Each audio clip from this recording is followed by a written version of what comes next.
May malakas na naman ang paglaban dahil mga ka-MB, bawat moment aesthetic daw dapat. Bakit na nahuhumaling ang mga Gen Z ngayon sa aesthetic photo at memory hoarding? Bakit kaya? Alamin natin yan dito sa Gen Sis. Sa generation namin, walang maliit o pangkaraniwang moment. Kahit simpleng kape, langit o kalat sa desk, may kwenta yan kapag naka-frame. Kasi kung may vibe, may kwento. Hi! I'm Crest Arian from Tarlac State University, Certified Gen Z at Certified Memory Hoarder. Pero wait, naisip mo na ba kung bakit gusto natin picturean ang lahat? Bakit kailangan may vibe? At bakit parang may meaning kahit sa pinaka-random na kuha?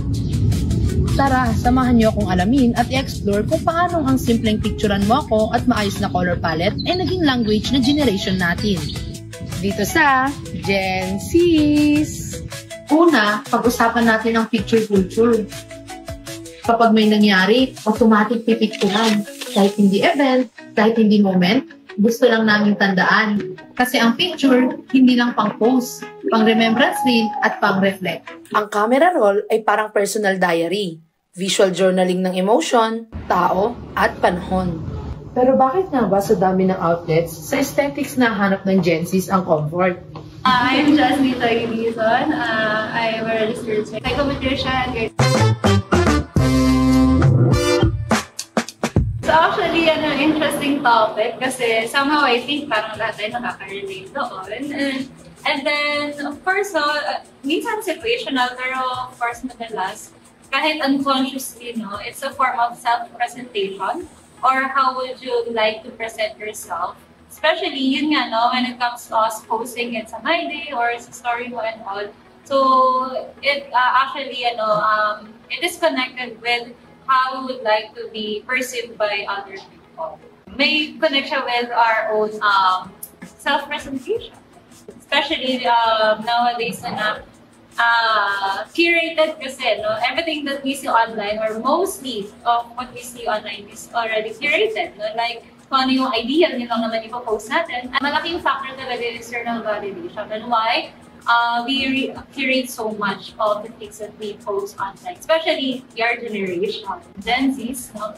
So technically, what other people says really has that big impact sa atin. External validation is something na people can take away from you. Diba? It's something na hindi galing sa'yo eh. So kaya, ang dali din niyang mawala, ang dali din sa atin, kumbaga, mag-crumble ng self-worth natin pag doon natin siya in-attach sa external validation from other people. So that is why ang recommended or ang mas healthy sa atin is yes, we can still post, we can still be aesthetic, pero you do it for yourself and not to show or to prove anything sa ibang tao. You do it for yourself. Minsan yung pressure, naging obsession na siya na obsessive compulsive na maging perfect, no? And like every angle, every shot, dapat Instagrammable and all. To the point na, yun nga, tama yung sinabi mo na nararab niya na yung ability mo to really enjoy the moment. No? Na ang iniisip mo na lang, ano ba yung makukuha ko magandang picture ngayon, di ba? Instead of you enjoying the company of the people that you're with, or for example, enjoying the place that you are into, dahil nga, masyado kang focus sa ipopost mo. Ayun. You do posting, no, as a way to express and not to impress. Again, para lesser yung pressure sa atin. So bakit nga ba lagi tayong may mga moment na picturean mo nga ako dito? Kasi ito yung paraan namin ng pag-intindi sa mundo. Kahit simpleng moment lang, kapag na-capture namin ang ganda, mas naiintindihan namin kung sino kami at kung saan kami nanggagaling. Mahilig siya sa mga kuhang hindi planado. Mahilig siya sa mga moment na totoo at hindi scripted. Hi, I'm Precious Malikay and I like taking candid photos. Okay, first question, bakit importante sa'yo yung mga candid na kuha kahit hindi mo naman pinupost lahat? Siguro, hindi ko naman need kasi talagang i-post sila eh. Hindi ko naman need ng validation ng iba. Kumbaga, kumukuha lang ako ng mga candid photos to store memories, to look back on memories. Hindi ko naman nakikita yung necessity na kailangan ko pa siyang i-post. Gustong-gusto kong kinukuhanan yung mga food and mga drinks na in-order namin pag nagka-cafe kami ng mga friends ko. Tapos minsan magugulot na lang yung mga friends ko, may flash na sa mukha nila. Kinukuhanan ko na rin pala sila ng mga pictures nang hindi nila alam. Kaya ayun, gusto ko kinukuhanan yung mga foods and yung mga mukha ng mga kaibigan ko. Kinukuhanan ko yung mga pictures, yung mga ganyang bagay kasi gusto ko talagang maalala yung times na nandun kami. Parang to look back kung ano yung ginawa namin, kung ano yung mga pinag-usapan namin, kung ano yung mga pinagtawanan namin.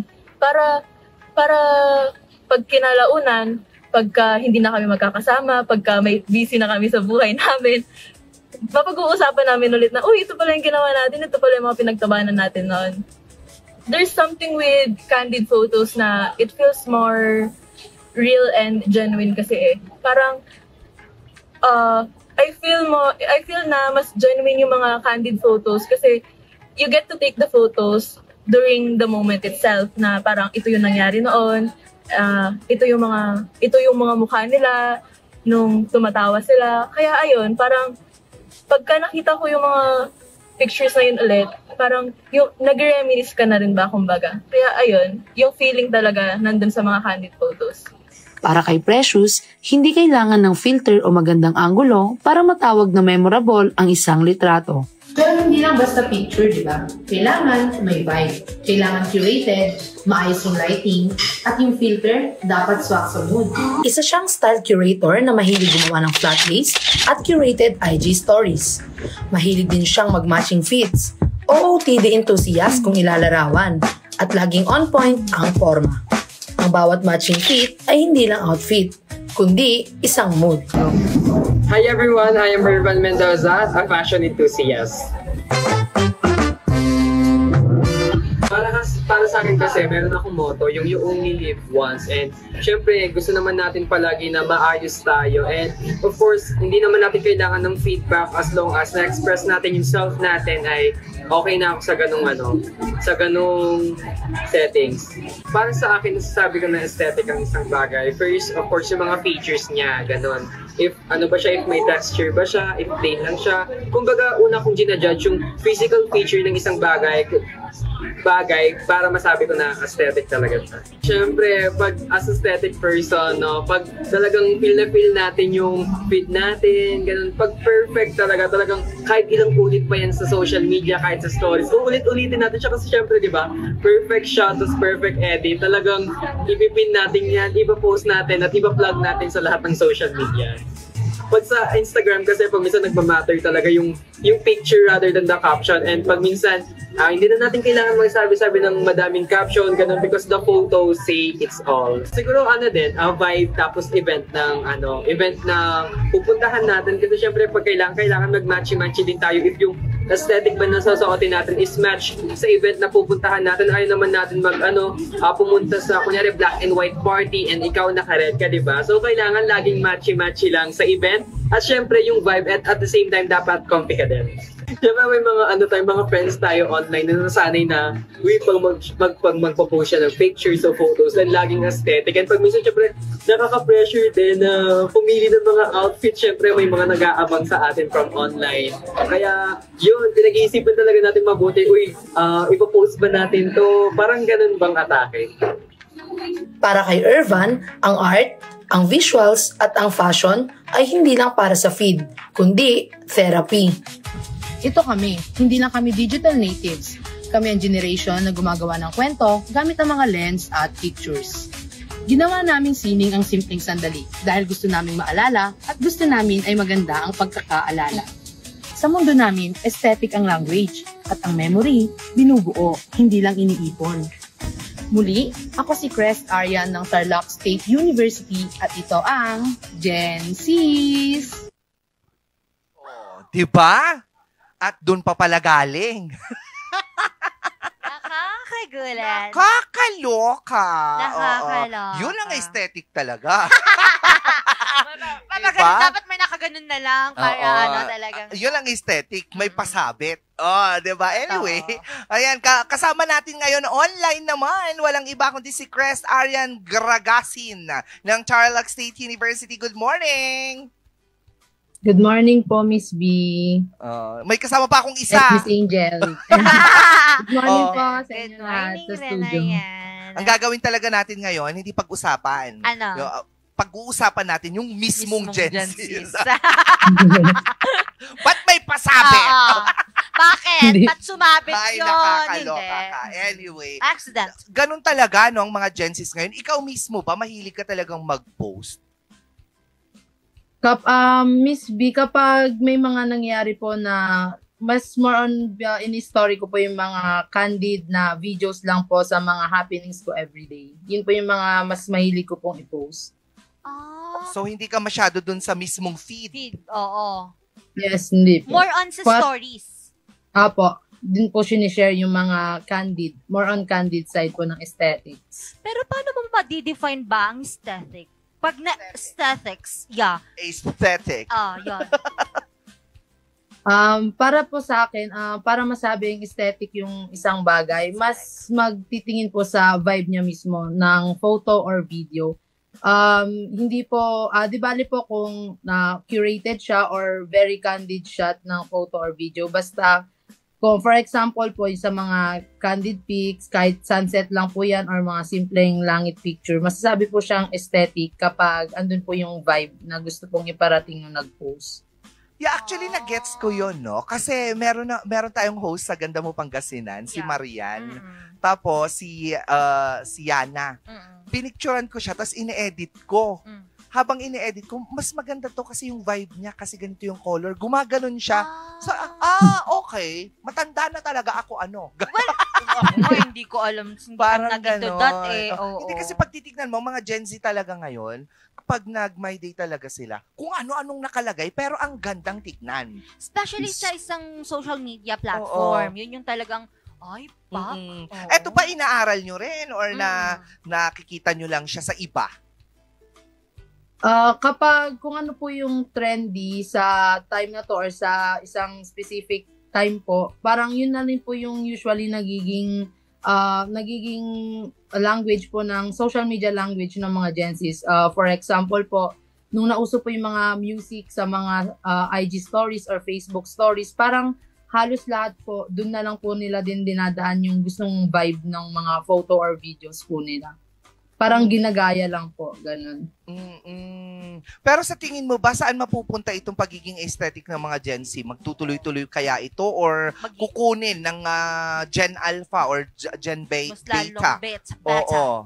Parang wala na. Parang, Gen Z na. Magiging parang millennial na rin kayo. Oo, kasi diba noon, syempre, uso yung music din. Hanggang naman meron ngayon pa rin naman. Hindi ka rin, alam mo, mga millennial, hindi marunong mag-story yung mga yan. Ayun. Kung ano lang yung kinuhanan, lagyan lang ng caption yun na yun. Yung iba naman, maglalagay lang picture talaga tapos, thank you, Lord. Ilalagay lang nilang gano'n. And I was saying yun.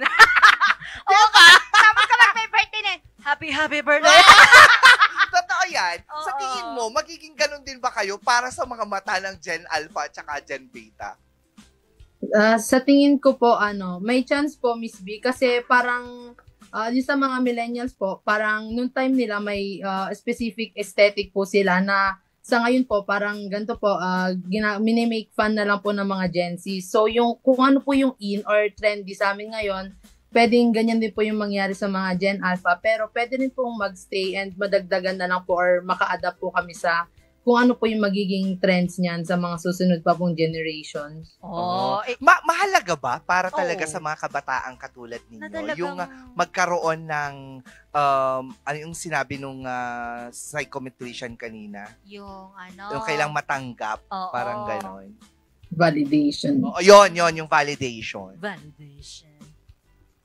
Feeling ko po, Miss B, parang bukod po dun sa pag-share ng mga photos and videos, isa rin pong parang main reason ng pagpo-post online yung validation po na nakukuha nila. Kasi parang hindi lang po para sa ibang tao, kundi para din po sa sarili mismo nung nag-post. Parang nabavalidate yung sarili niya na naisip niya na clean yung feed niya or yung mga post niya. Kaya po mas nafe-feel niya na aesthetic siya or pasok po siya dun sa aesthetic culture nga po ng mga Gen Zs. Pero alam mo, yung problema ko dyan, paano pag hindi na-validate sa kanyang Oo ginawa? nga. Paano kapag may ginawa siya, may pinost siya, tapos walang nagsisin, walang nagla-like, di ba parang Do you mas think, lalo siyang nakakasakit? Oo. Kapag para sa inyong mga mahilig sa mga ganyang trend, hindi ba parang nanonormalize dyan yung parang masasabi natin na paano naging clean naging aesthetic to. Parang ang layo nung tanong mo sa Oo. tanong ko. So anyway, paano yun? Paano hindi siya nagiging negative na parang hindi ka Ayun. naka-receive ng mga validation like feedback, ganon? Tulad po dun sa sinabi po ni Irvan, yung isa po nating fashion enthusiast daw, kapag hindi lang daw po niya ginagawa yun para rin sa ibang tao, para sa sarili niya po, as long as nasasatisfy niya yung sa sarili niya na pinapakita niya yung aesthetic side or yung aesthetic culture niya, kahit wala pong agarang feedback na parang kung mga comments na ang ganda ng post, ganun, okay lang po, basta po para sa sarili lang po. It's all for you Parang ikaw, mahilig ka din, aesthetic ka din mag-stories No. Basta, sarte. No. Oh, no. Sabi talaga niya. Ako hindi ako marunong mag-story talaga. Oo, kung ano lang yung nangyayari. Kasi nga story mo yun Oo. So, kung anong nangyayari during that time, yun yung ipopost mo. So, whether or not it's aesthetic, as long as it's from you, who cares? At saka kung talagang dun confident ka na maganda ako dito. Oo, kahit nga hindi May mga time nga yung mga mukhang gising, bagong gising ka lang, pero just woke up, ipopost mo siya. Oo, at diba? least. Tapos diba? ang line, ang kanta mo, Thank you, Lord. Ganun ulit, diba? Ganun siya. Anyway, maraming salamat, Crest Ariana. Baka may nais kang batiin. Yun po. Shout out po sa mga RNG interns po na nakasama namin and sa inyo pong lahat dyan sa studio. Maraming salamat, Crest. Salamat. Naghanda si Crest. May pakilay siya today. Oo. Tapos may pa-lipstick. Wow. Hindi na siya stressed. Maraming salamat. Enjoy and say hi to everyone in Tarlac State University. Thank you po. Ayan. Ako